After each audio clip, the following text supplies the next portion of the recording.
dalam Sahih Muslim, Nabi ada ajak satu doa berkaitan dengan cuci hati. Hadis sahih. Tuan-tuan pegang tangan di sini kan.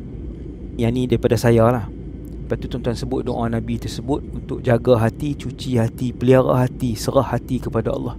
Iaitu doa dia, Allahumma ati nafsi taqwaha. Ya Allah, kau beri ketakwaan kepada hati ni. Wa zakkiha anta khairu man zakkaha. Ya Allah, cucilah hati ni. Sesungguhnya engkau yang paling baik menyuci hati, sebaik-baik yang mencuci hati. Anta waliyuha wa maulaha. Engkaulah tuan dan pemilik kepada hati ni. Kau yang cipta hati ni. Kau yang tahu sifat hati ni. Kita serah hati kita kepada Allah. Kita minta Allah cuci.